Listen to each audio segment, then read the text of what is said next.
Okay. The structure faces north. This is the street curb out here. This is beyond the scope of the inspection.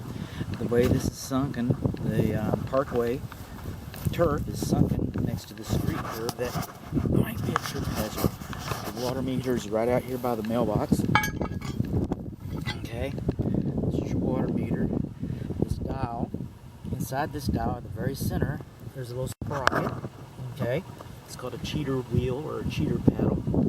It's very sensitive, and if that's moving, water's moving. So if that's moving, go look for your leak. And if it's someplace that you can't see, then you have a leak someplace that you can't see. Okay, we're going to go diagonal across the yard here. Let's kind of work our way around. There's a dog in the backyard. Unless we can overcome that, we won't have any observations for the backyard. Okay. Yep, I'm not going there. Alright.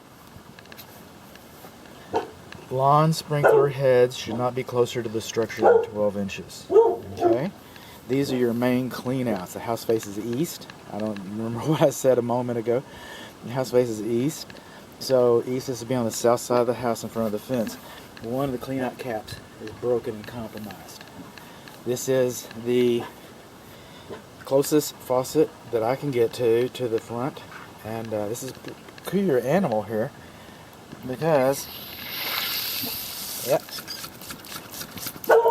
just I cannot get the water pressure reading because of the dog and because this faucet is malfunctioning.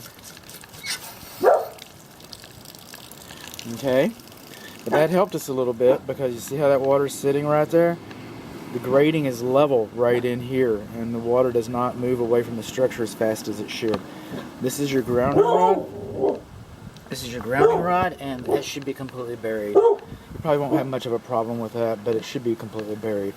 Coming along here, these are your post tension ends for the cables that go through your slab foundation, and this one should be sealed. Okay, so because it rusts. When metal rusts, it expands. And when it expands, it breaks the concrete. Now this crack right here, some people call them corner pops, call it what you will. You know, they're shrinkage cracks.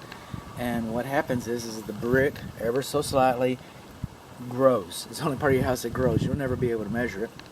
The cement, ever so slightly, shrinks as it dries. So the Hoover Dam just finally dried. So it takes a long time for cement to cure perfectly. And then both the qualities of this brick, fascia, and the cement, they have different physical qualities as well. So when they heat and cool, they expand and contract at different rates. They're supposed to be a plastic. Oh, that's aggregate. Okay. They usually put a little plastic sheathing underneath here between the two so that they can slide. The plastic never goes to the corner. The corners pop. Now, that's an aesthetic issue. If it's in the span of a hand, I don't know whose hand, if it goes this direction, that's not a problem. Okay? Speaking of problems, okay, I got a blinking on this thing. I hope it comes out. Alright? Now, homeownership 101. All walls leak. All roofs leak. We control the drainage so that the structure sheds more water than it accepts, okay, because we want to keep the inside dry. These are called weep holes. They allow water vapor and any moisture that gets into the walls, they allow it to escape instead of going inside to the structure. Okay, and we'll talk about those in a moment. More about those in a moment. The siding here, okay, those are butt joints. Let me see if I can zoom you in here.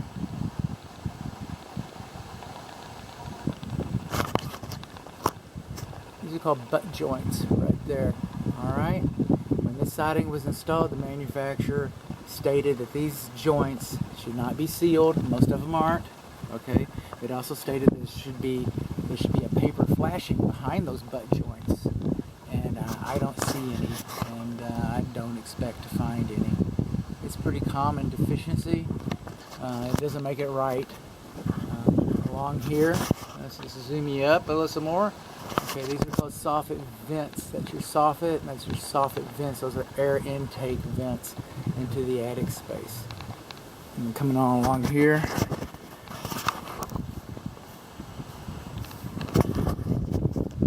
remember I was talking about weep holes, like that weep hole right there.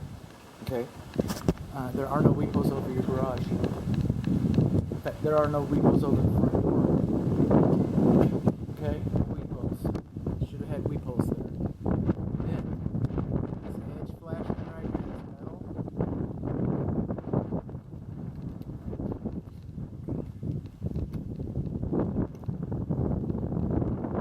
This edge flashing right here. The manufacturer says that should be over that by 10 inches. Never is hardly. Sometimes it's not right. Okay? It's about the only roof I'm going to be able to get onto, even if I could get in the backyard. The underlayment looks fine. I'll use binoculars for the rest of it.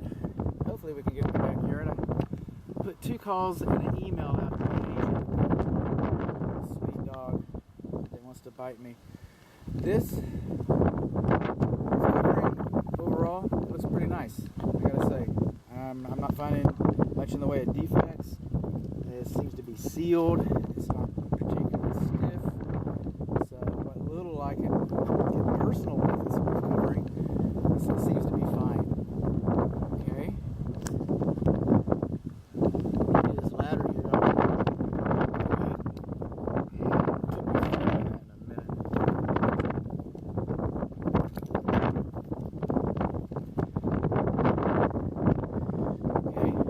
Optic sensors for the garage door. Okay. Vertical casement, the sealant, got gaps in the sealant, got wood rot down here, wood rot down here, wood rot down here. These optic sensors are not supposed to be closer to the ground than to the floor than 6 inches. Okay. And then you're supposed to have at each corner on these wheels this warning sticker. That one's falling off. Come across here. There should be a pull handle, preferably in the middle. Okay, on both sides actually. Nobody likes that. This is a warning sticker. It's supposed to be there. It's not in very good shape. Okay, this tension sticker is where it belongs. This manual door lock should have been disabled, decommissioned, so that you don't lock the door and then try to use the door opener motor. All right. This is the garage ceiling right there. Obviously we got some repairs. Okay. East is the south wall. This is lawn sprinkler control. No instructions. Stations are not labeled. I haven't seen a weather sensor either. Okay. This receptacle outlet up here on this wall, it's not GFCI protected. This electric receptacle up here, okay, that's not GFCI protected. This one is on the front porch and probably the back porch.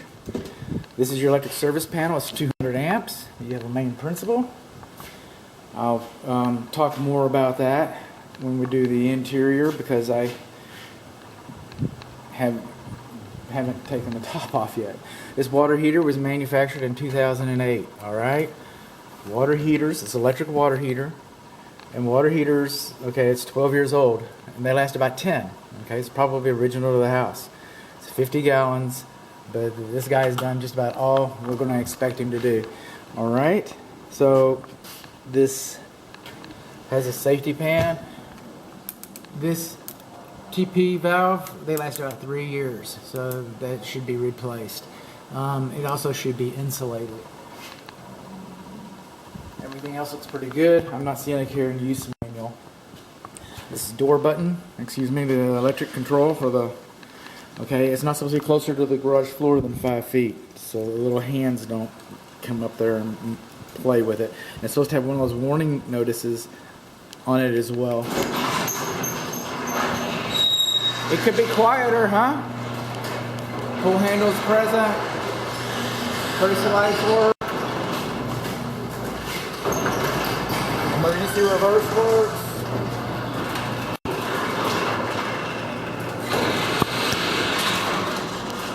Okay, we got a little more wood rot right here. We got foliage next to the house. It shouldn't have foliage next to the house. Alright. Lawn sprinklers are still too close. Coming along here. Okay. I do not have a general pest designation, so those things that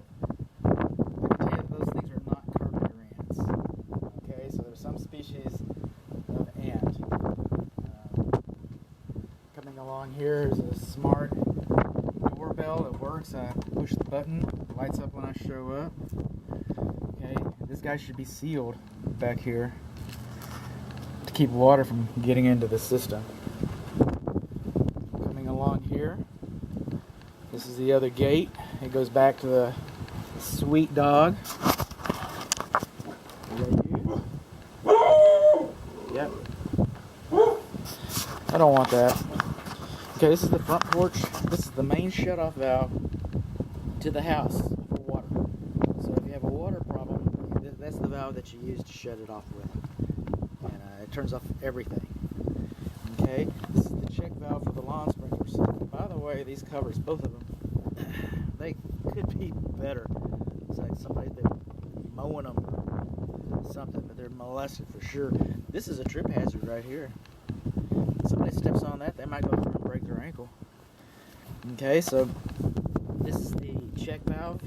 Those are the isolation handles. Isolation handles are rusty, so expect those to break off in your hand. The bottom of the irrigation box has been excavated. It should have a nice fresh layer of gravel underneath there to keep erosion from coming in. And we do not have a main shutoff valve for the lawn sprinkler system. So you're going to have to turn off the water to the entire house if you're going to remove this check valve. Okay?